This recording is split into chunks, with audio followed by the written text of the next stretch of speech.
Have you ever had that moment, that sinking feeling when your computer just locks up solid, freezes, and you know something's wrong? Or maybe you wake up one morning feeling completely wiped out. Right. Tired, achy, maybe that little scratch in your throat. Yeah, exactly. They seem like totally different problems, right? Tech woes versus feeling sick. But what if there's a connection? What if the same sort of underlying idea links them? Okay, let's unpack this. Today, we're doing a deep dive into the world of viruses. And we mean that in two senses. That's right. We'll be looking at the digital kind, the ones that mess with our computers, and the biological kind, the ones that make us sick. We've gathered some interesting source material for this technical info on computer problems, but also a really vivid story about someone dealing with an illness. Our mission here is to pull out the key takeaways, help you understand what these viruses actually are, how they operate, how to protect yourself. And crucially, see the parallels, the connections between these two worlds. It's pretty fascinating when you look closely. It really is. What's striking is how that one word, virus, applies so well in both areas. There are these fundamental principles at play. Principles about how they work, how they spread. Exactly, and how we defend against them. Understanding one can actually shed light on the other. Okay, so let's start with the digital menace, the computer virus. Right. We all know that frustration. Our sources mention someone, Samuel, whose PC froze again. Like, for the third time in a day, he suspected a virus because it was acting up. Yeah, acting up is a good way to put it. It means the computer isn't just slow, it's behaving strangely, erratically, or, like you said, just stopping, freezing. So what does froze really mean in this context? It basically means the computer stopped working.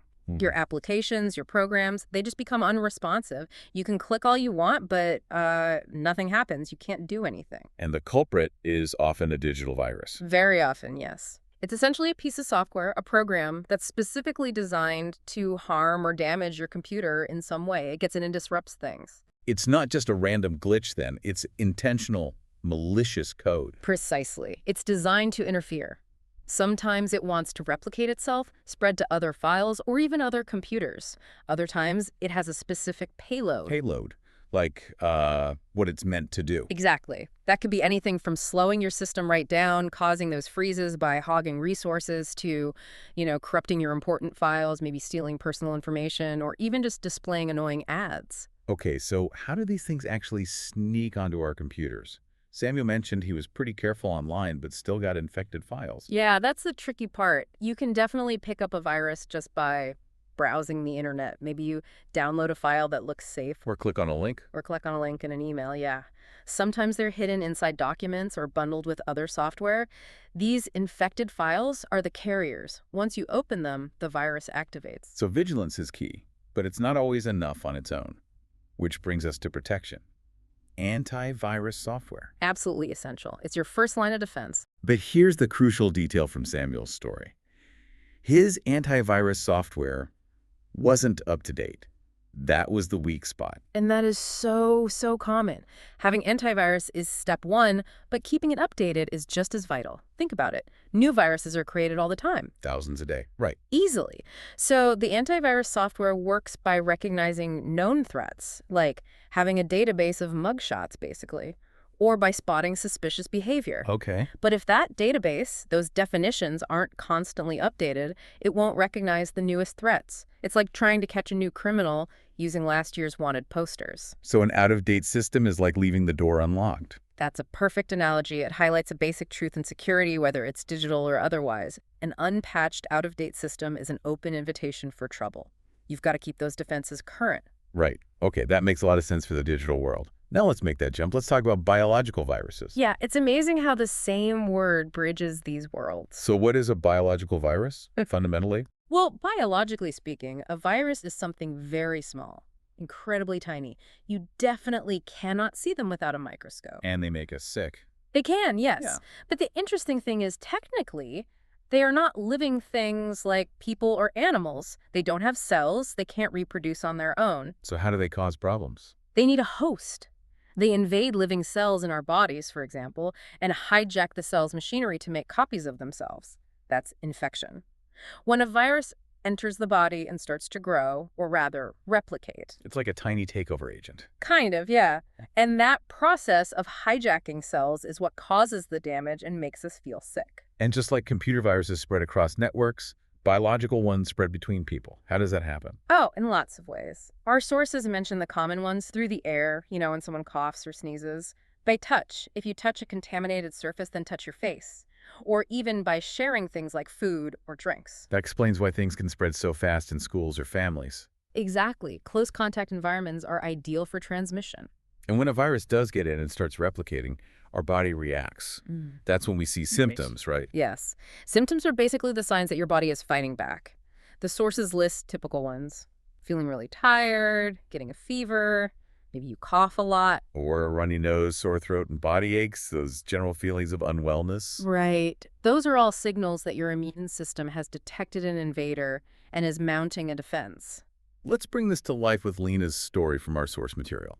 She's 16, a high school student. Yeah, it's a really relatable account. She wakes up one morning feeling awful, fever, sore throat, cough, just completely drained. Classic symptoms. And her mom steps in, checks her temperature, gives her warm tea. Yeah. Recognizes these could be symptoms of a virus. It's that immediate family care.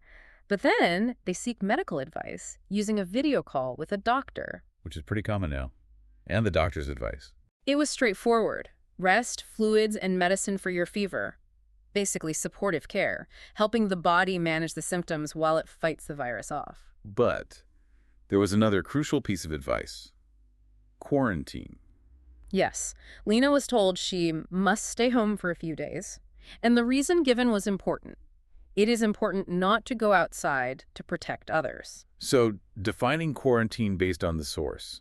It's when people stay at home or in one place so they don't spread the virus to others. It's a public health measure, breaking the chain of transmission. And Lena's family took this seriously. They put protective measures in place within the house. They did. Her mother wore a mask when she went into Lena's room, and she was really diligent about washing her hands every time she left. They used hand sanitizer often, too. Practical steps. And even her brother, Max, kept his distance. Social distancing within the home. Right.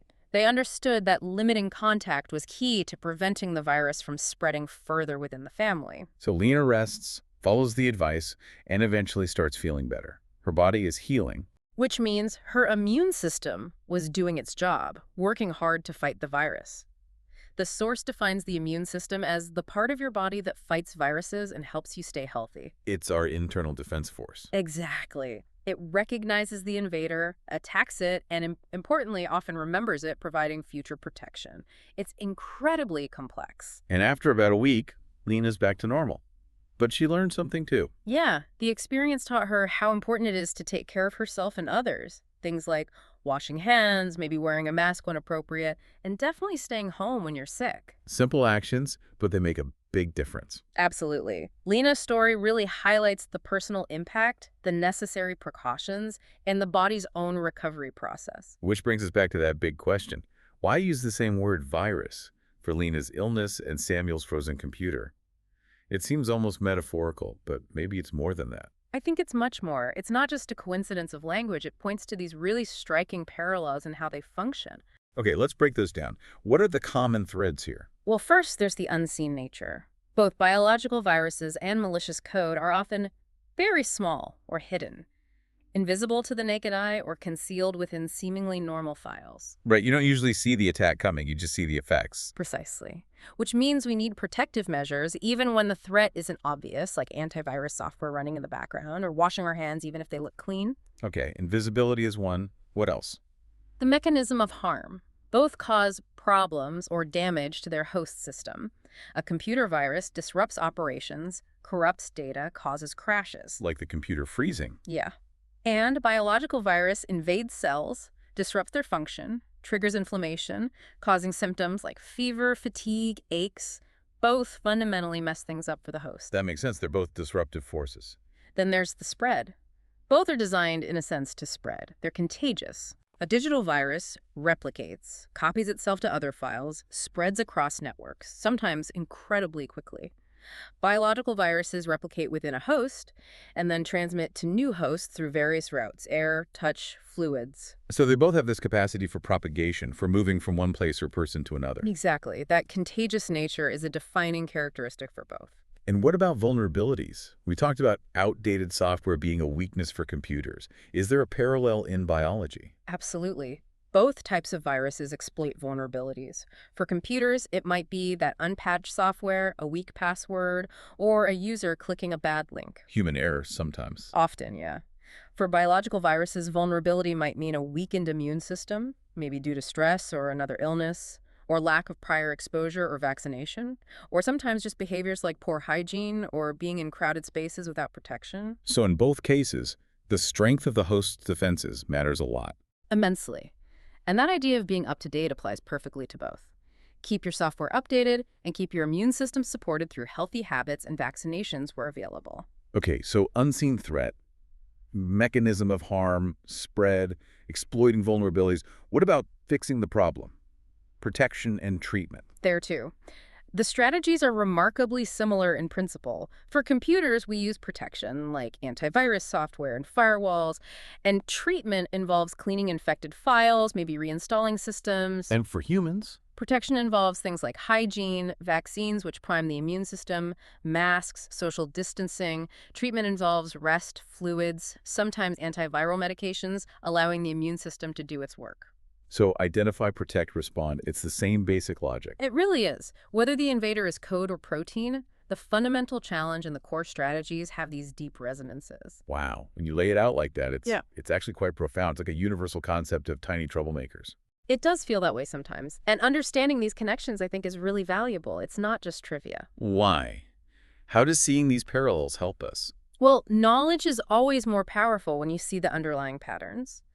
Recognizing these similarities across different systems technology, biology gives you a deeper understanding of risk itself. It helps you think more strategically about protection, maybe. Exactly. You start to grasp the principles of security, vigilance, hygiene, updates, containment. These aren't just rules for computers or rules for health class. They're fundamental concepts for navigating a complex world full of hidden risks. Being well-informed isn't just about facts. It's about understanding these mechanisms. So if you understand why updating your antivirus is crucial, maybe you also grasp more intuitively why washing your hands or getting a vaccine booster matters. That's the hope. It connects the dots and reinforces the importance of proactive measures across the board. It equips you to manage risks more effectively wherever they appear. Okay, so wrapping this up, what's the big takeaway for everyone listening? I think it comes down to awareness and action. Whether it's Samuel needing that software update or Lena learning about hygiene and staying home when sick. The lesson is vigilance, being proactive. Yeah, pretty much. Keep your digital defenses strong and updated. And practice those simple but effective health habits. Keep your software and your personal operating system, your body and habits up to date and protected. That's a great way to put it. Keep everything up to date. And keep learning. There's always more nuance, different perspectives, and rich understanding. Keep asking those questions, keep connecting the dots. So maybe a final thought to leave people with, building on all this. Well, if we see these patterns of viruses, these unseen, potentially damaging, contagious things in code and biology, maybe we can ask, what other kinds of invisible or contagious things might be acting up in our world, like ideas or behaviors or social patterns? That's interesting. Like, what needs a different kind of antivirus software? Exactly. What kind of collective immune system, maybe critical thinking or community resilience or better communication do we need to cultivate to protect ourselves and our communities from those kinds of infections? Something to think about.